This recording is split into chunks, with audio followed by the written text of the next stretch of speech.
This is an open letter to Mr. President Trump. Bravo, sir. Bravo. You're getting there. Uh, just a few comments here and there. Uh, I would like to take a few minutes of your time for a few comments. Uh, anyway, bravo that you won the presidency. But here's the thing, sir. I have an uncle, and I think he's turning in his grave as we speak. He was born in the shithole that I was born, and he became a medical doctor in that shithole that we were. Then, shit hit the fan in the shithole we were in, and he had to immigrate to Uncle Sam's land. He wanted to immigrate to Uncle Sam's land because he rather lives somewhere that shit has not hit the fan. And we already know that a lot of these shitholes that shit hit the fan, and they go through revolts and revolution and coups and this and that. We already know it's either MI6 or CIA. It's like, take your pick. So, or the French are up to no good. It's not that, we already all know all of that. Anyway, my uncle came to Uncle Sam, went to Uncle Sam's land, got his specialty, his doctorate, his whatever, residentship in Uncle Sam's land, and he became an internal medicine. He went into internal medicine and blah blah blah blah. Anyway, he only returned to the shithole that we were born in once. Right after he got his specialty in internal medicine, he had an idea that maybe I go back to the shithole I was born and, provide my services and, show everybody that I have become somebody and blah blah blah. So he did that. He returned to the shithole we were born in for a couple of years, and then he decided that nope, it's not worth trying to tell people that I'm somebody in a shithole that it's not going anywhere. Shit has hit the fan and it's very difficult. Life is very difficult. So he can't have his whiskey, he can't have his poker, he can't have his women. So he likes to go somewhere that he can. Salute. My point is that if the 1 or 2 year that he returned to the shithole, what he did, the first thing he did, well, every foreigner gets this perk of living for a long time in Uncle Sam's land, is they get a perk of returning all their belongings, kind of as a once in a lifetime thing. They can return all their belongings and they get some kind of an exemption, export tax or import tax exemption. Anyway, details. The point is, he made sure he went back to the shithole he was born in with a Cadillac. He paid to have his Cadillac that he had bought in Uncle Sam's land shipped to that shithole because it was a symbol of, Uncle Sam's land. A symbol of achievement. For its time, it was unique what Cadillac was producing. My point is this: my uncle didn't say I'm going to buy a few handguns and take with me. He didn't say I'm gonna buy a few bazookas and take home with me. And he also didn't consider buying a few, tankers of oil and take with him, because these were the products that Uncle Sam's managers, were not interested in. Did Uncle Sam's managers, we're talking about 1965, 70, 60. At that time, the whole world wanted American products, and not guns and not oil. Those products that the whole world wanted from Uncle Sam's land was neither oil nor arms. And Uncle Sam was happy with that, because they were exporting enough of this technology that they didn't have a trade deficit. Here's what I'm trying to get to, sir. Previously, I heard you say Europeans have to spend 2%, at least 2% of their GDP in gross domestic product in with us and buy arms from us. We sell top of the line arms, and Europeans have to spend this money and buy these arms from us, which wasn't your top export in 1963. You see what I'm saying? And oil was something that those shedheads extract out of ground, and it's very dirty, and it's very low added productivity. It's an export of raw resources. Why would export of raw resources be of any importance to Uncle Sam's managers? You used to export Cadillacs, and people drove Cadillacs around the world as a symbol of top-of-the-line technology and prestige. You're in the oil business now? I say so because previously you talked about everybody has to buy arms from us, and now the talk and it was, and it still is, that I listened to a piece of news from you that you say that Europe has to buy their oil and gas from us, so it would cover our trade deficit. So you look at it this way, sir. You have become Saudi Arabia to Europe. You see, the same relationship that Saudi Arabia has with Europe, you want it. Saudi Arabia's relationship with Europe is like that because Saudis can't make anything. Because Saudis are helpless. They don't make anything. The only thing that comes out of the ground, they don't have even that kind of technology down. So they have, Germans and Americans pulling the oil out of the ground and shipping it for them. They collect the money and they invest it in New York Stock Exchange and London Stock Exchange. The Saudis, they don't know anything. Apparently they don't want to know anything. They're helpless. You're putting yourself in the same shoes as the Saudis. You're competing for European oil and gas market with the Saudis, who are helpless.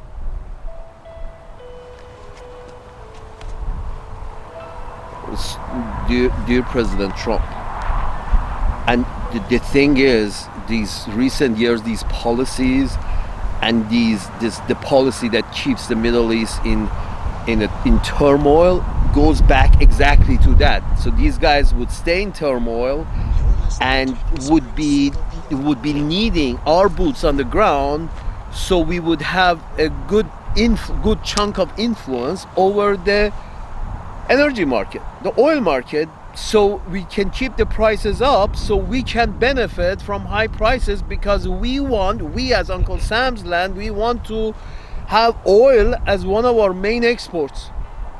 And if that means blowing up somebody else's pipeline,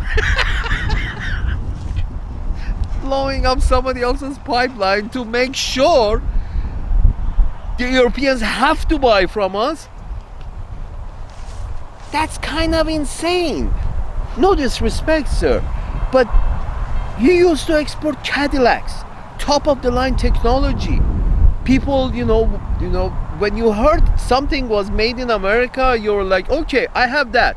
If price was no problem in the 1950s, 60s, 70s, 80s, people still all day around the world, all they had to hear was that one of these products is made in America, and they would, if the money was no issue, they would go for that. There was a German one, and there was a Japanese one, and there was a Chinese one, there was an Indian one. They all went for made in America, not because they were forced to, because they thought it was of a higher quality, and it usually was, and top of the line technology, whether be it cars or bikes. You see what I'm saying? What happened? Why is this insistence on whatever trade deficit we have with anybody? They have to. We sell only two categories of products, and they have to buy one of them or both of them, hopefully. Arms and oil. I'm sorry, you have become a kind of a crazy Saudi Arabia. Somebody who has the means to be the main exporter of a lot of more value-added products than pure resources. You have the technology, you have the brains, and you can have the production line to go back producing this high value-added products, top of the line technology with top of the line quality, and try to even your trade deficit with those, or you're in the same category of Saudi Arabia, helpless Saudi Arabia, who have no choice but try to cover their trade deficit by selling their natural resources. Again, here's the thing, Mr. Trump. The oil and arms the oil producers, refiners, owners, the oil giants, and arms manufacturers giants have got a death grip on you, on the rest of the politicians in Uncle Sam's land. Apparently, beside finance, oil, and arms, apparently, is it helplessness? It's not. You have the best minds. You have collected the best minds from around the world. Why would you not use that to add productivity, to sell top of the line product, instead of trying to go to start World War III because you're trying to compete with Russia to sell a natural resource? You're trying to start a World War III with Russia because your oil producers want to compete with the Russian oil, because apparently Uncle Sam has become helpless, and it's solely dependent for its budget, for its income, solely dependent on selling natural resources. Seriously? Are you as helpless as Saudi Arabia?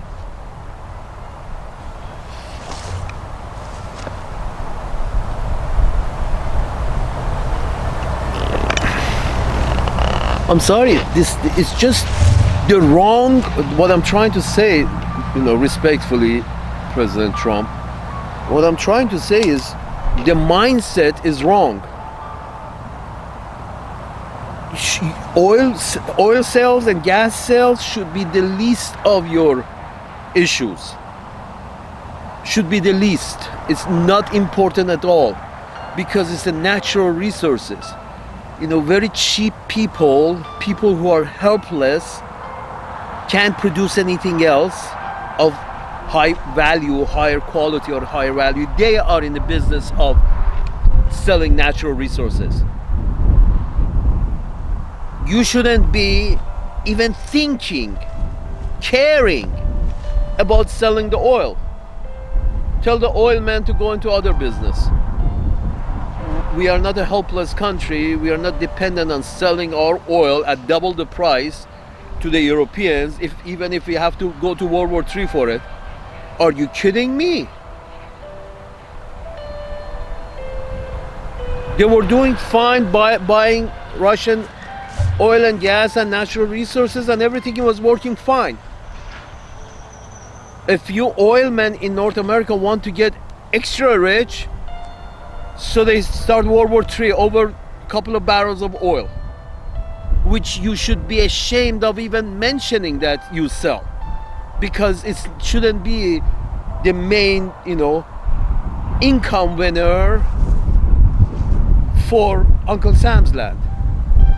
And arms, forcing these people to spend 2% of their GDP on arms, which actually means that you're forcing them to spend 2% of their GDP with you, buying your arms, because your arms are, top of the line, supposedly.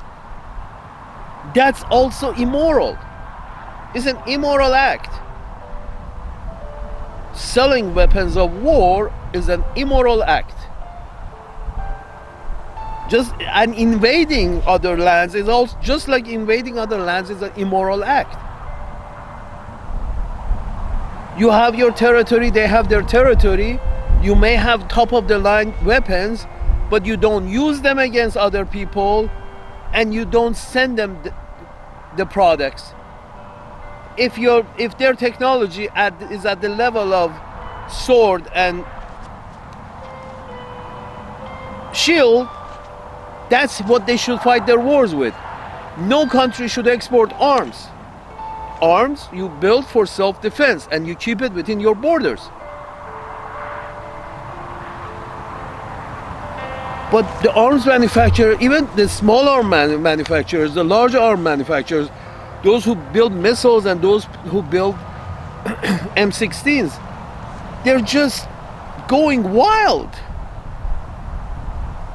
selling to everybody, and you actually backing them and say, yes, everybody should buy. Everybody on earth should spend 2% of their GDP buying arms from us. And one of the I guess from that perspective, one of the pluses of the Ukraine war is basically all these new NATO members got rid of, were forced to, were asked to get rid of all their Soviet planes and tanks and whatever shit else they had left from the Soviet era, send it to Ukraine, get it over with, clean it up. Now you need new stuff. You can't buy from Uncle Sam's arms manufacturers. That's an added advantage, I guess, if you look at the world in a very skewed way. That's an added advantage. We try to get Ukraine, and in doing so, we use the old tanks and planes, and then we fill it up with our own products. Sir, here's the thing. So, insisting on the world has to buy their oil from us and trying to keep the price of oil high by always keeping a turmoil in the Middle East with the help of Israel, by creation of Israel, with the help of Israel, you're keeping a turmoil going on in Middle East constantly by just stirring their pot like this, by attacking them, and Israel attacking them and giving them as much arms that they want, so attack them. The whole idea is to keep Middle East in turmoil, to keep oil prices high, so the oil that our oil men pull out of the sand would make some kind of economic sense. Because if the oil prices drop, the sand oil is no longer profitable. Folks, you're killing millions of people all around because of your oil men and your arms men. Are you kidding me? I'm sorry, Mr. President Trump, all your other ideas great, but this idea with regards to international relations, and this idea that no, they have to, we have to insist on people buying these two things from us, and we have to artificially try to keep the oil prices high because Middle East is in turmoil. So we can sell our oil and make money. If prices drop, we can. This is a death grip, sir. It's a death grip that the oilmen and the armsmen have on the whole system, have got to have in the whole system in North America. This is not good. This is not good for you. This is not good for the world. This is not good for anybody. Nobody's looking for Cadillacs anymore. They're just on the receiving end of missiles. American Cadillacs used to go to them, at least in the Middle East. Now only the missiles go to them. American missiles go. You used to sell them Cadillacs. Now you sell them missiles. Fuck. Sir, arms business is immoral. Oil business is beneath you. Let me repeat it again.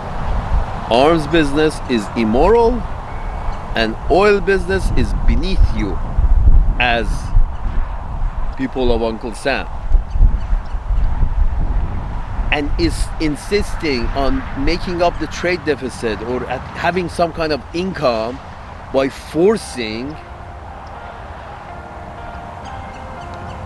other countries to have to buy we only sell these two products, and you have to buy it.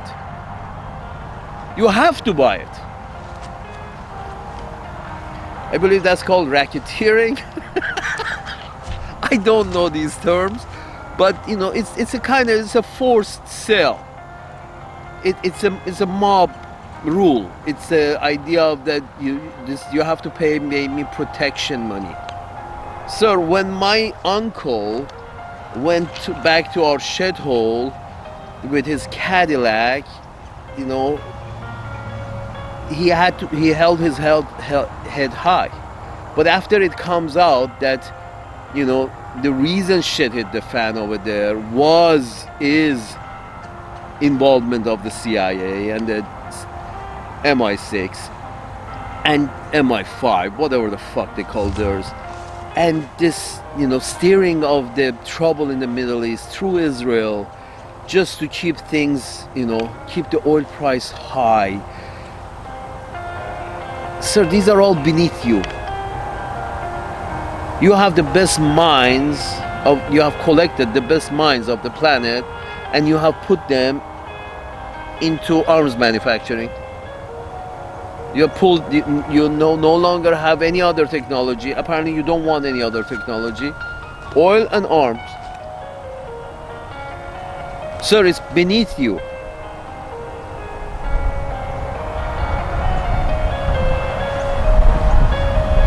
Go back and use these brains to add productivity, add value, and sell the end products. And let the Europeans buy the cheap energy from Russia because it makes sense. If an alien lands on Earth, just by looking at it, says, yes, Europe should buy their energy from Russia because it's closer. It makes economic sense. If an alien landed,